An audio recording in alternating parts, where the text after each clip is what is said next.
Сәлеметсіздер ме? Мен Егінбаев Саябек Серікұлы. Мен Озат мамандырылған ақпараттық технологиялық мектеп лицей интернатының 10-шы сынып оқушысымын. Мен бүгінгі дайындап әкелген жобамның тақырыбы зауыттардағы фильтрация құрылғысы және құрылғысының моделі.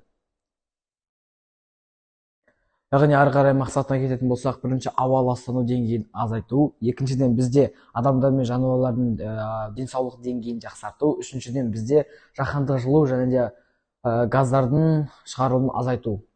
Әрі қарай біз өзектілігіне келеміз. Өзектілігіне келетін болсақ, бұл құрылғы бізде өте өзекті болып табылады.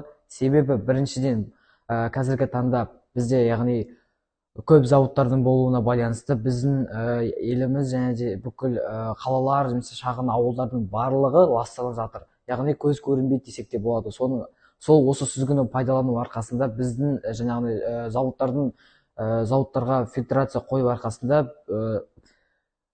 жаңағы ластану дәрежесін төмендете аламыз.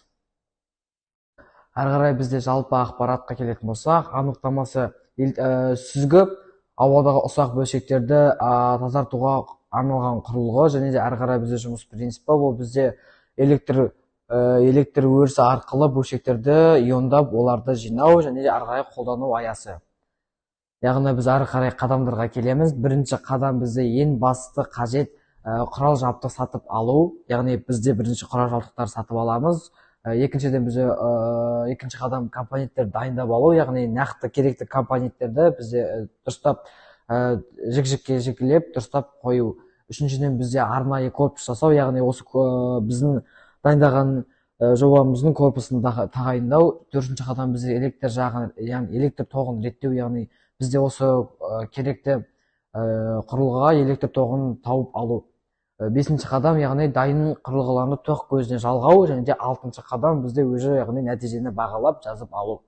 Яғни әрі қарай біз жұмыс принципіне көшеміз. Бізде яғни жұмысын істеуі бізде жұмыс яғни 4-5 бөлшектен тұрады. Яғни яғни біз әрі қарай жұмысын жасалуына көшетін болсақ, яғни тоққа қосамыз.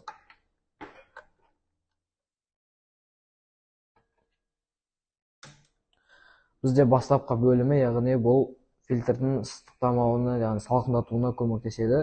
Бұл фильтр.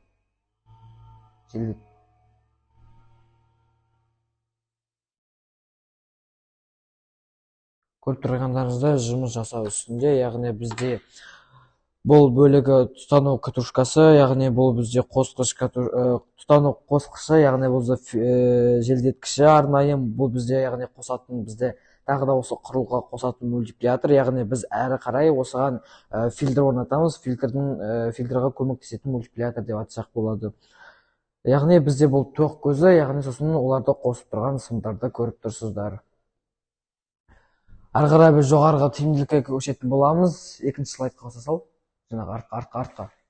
Жоғарғы тиімділікке көшетін боламыз. Ауадағы бөлшектердің 99% дейін жоя алады. Басқа тазарту әдістерге салыстырған кезде бұл тиімді болып саналады. Әрі қарай кең температурада жұмыс жасай алады. Яғни көріп тұрғандарыңыздай біз арнайы осы формула арқылы біздің құрылғымыздың кестесін шығарған болатынбыз. Яғни көріп тұрсыздар. Ары қарай нәтижелерді талдауға келетін болсақ, тиімділік, яғни тиімділігі сүзгі төмен, жоғарғы тиімділік көрсетті. Осы сүзгі өте тиімді, себебі ол түтін нано бөлшектерін бөлшектеп бізде ауаның ластануын жояды. Әрі қарай пайда әкелуі бұл бізде өте көп пайдалы әкеледі, себебі бұл бізде өте арзан, әлі тиімдірек болады. Басқа сүзгілерге қарағанда жақсырақ тазалайды. Және де біз айта кететін болсақ, бұл құрылғы бізде өте қаражатты талап етпейді, көп үлкен қаражатты. Әрі қарай бізде қорытындыға келетін болсақ, қорытындыға келе біздің сүзгіміз өте пайдалы болып табылды. Себебі қорытынды бізде қазіргі таңда біздің Екібастұз, Алматы қалалары, тіпті Қостанайдың өзінде орталығында, яғни зауыттың болуына байланысты, яғни түтіндер шыға бастайды. Және де Екібастұз бен Алматы бізде яғни көк түтінге оранған болатын. Осы біздің фильтрді қолдану дәрежесінде көп қаржыдан яғни арылады, және де біздің қалаларды тазартуға өте көп септігін тигізеді. Назарларыңызға көптен көп рахмет.